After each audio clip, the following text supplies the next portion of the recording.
हज़रात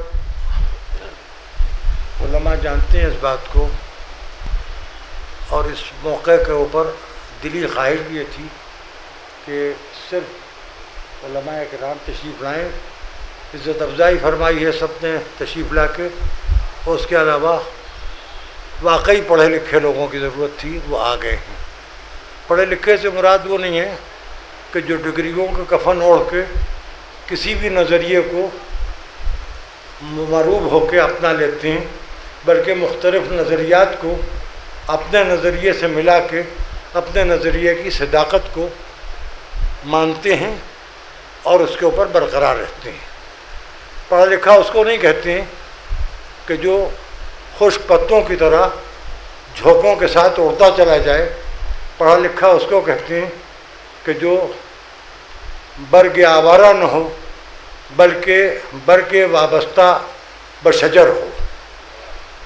लेकिन हमारा ताल्लुक़ इल्म कलाम से ख़ानदानी नस्ली है, लेकिन इल्म कलाम के लिए बुनियादी चीज़ अदब है।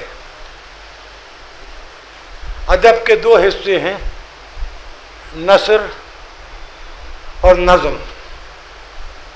नसर में नज़म के वारिस जनाब अहमद अली दानिश साहब से गुजारिश है कि वो मीर अनीस से साहिब अबकात के राबते के ऊपर थोड़ी सी रोशनी डाल दें, क्योंकि वारिस के मुँह से निकले हुए जुमले सनद होते हैं।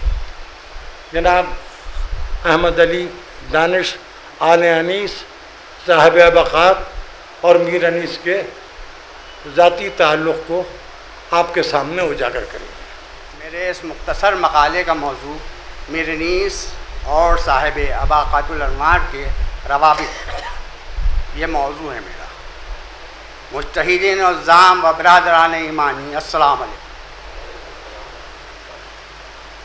शायद ही कोई ऐसा शख्स हो जो उर्दू मरसिए के हवाले से मीर अनीस से वाकिफ़ न हो।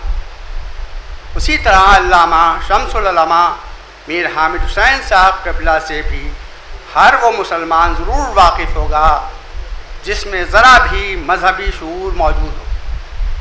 अल्लामा मौसूफ़ की मजहबी खिदमात के एतराफ़ के बतौर मुझे ये कहने में कोई आर नहीं कि उन जैसी अबकारी शख्सियत मिल्लत जाफ़रिया में कोई नहीं।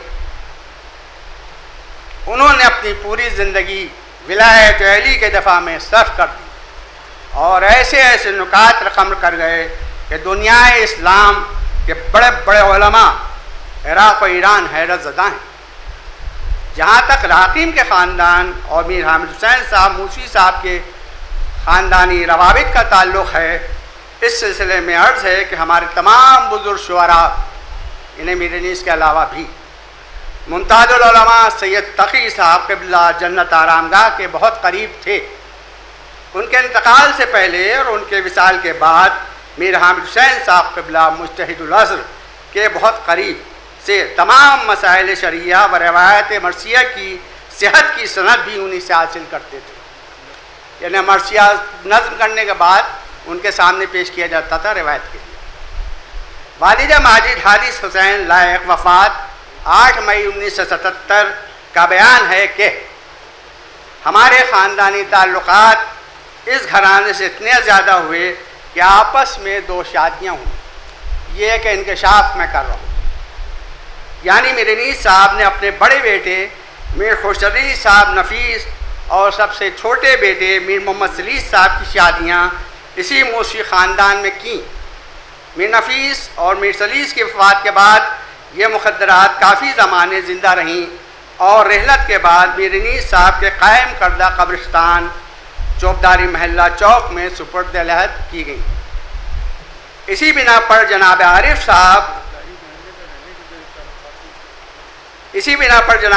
साहब जब कभी शरई मसले के हल के लिए सरकार नासिरुल मिल्लत के दौलत कदे पर उन्हें भेजते थे तो उनका ये अंदाज़ था कि पहले घर की मस्तूरात की खैरियत दरियाफ़ फरमाते, फिर उसके बाद असल मसले के बारे में रुजू होते थे। वो जो भी मसला तहरीर होता अपने कलम से रुक़े के पहलू में उस मसले का शरई हल लिख देते थे। यहाँ तक कि 1914 में आरिफ साहब ने अपनी बेटी बिबिया बेगम और दोनों बेटों बाबू साहब फायक और हादी साहब लायक का सैयद नासिर हुसैन साहब कबला और सैयद बाकर साहब कबला बाकरुल-उलूम से एक दिन में पढ़वाया। उनका निकाहनामों पर इन निकाहनामों पर मौलवी सैयद नासिर हुसैन साहब कबला मुजतहिद ने दस्तखत के बाद अपनी अंगूठी मोहर सब की है। तहव्वुर जंग बहादुर ने जब मीर अनीस साहब को हैदराबाद अशरा पढ़ने के लिए मदऊ किया तो इस सिलसिले के तमाम उमूर बजरिए मीर हामिद हुसैन साहब मूसवी तय हुए।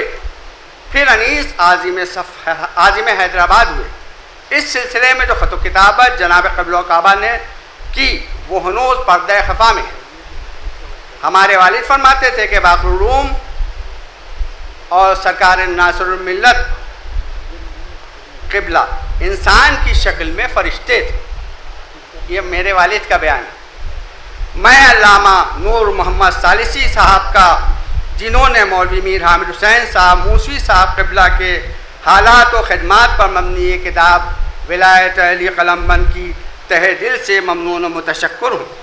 ये काम तो यहाँ वालों को करना चाहिए। मुझे यकीन है कि इस किताब की तैयारी में मौलाना सैयद अली नासिर साहब, सईदा वक़ाती और उनके लायक फ़र्जंदों ने ज़रूर अपनी इम्कानी मदद फरमाई होगी।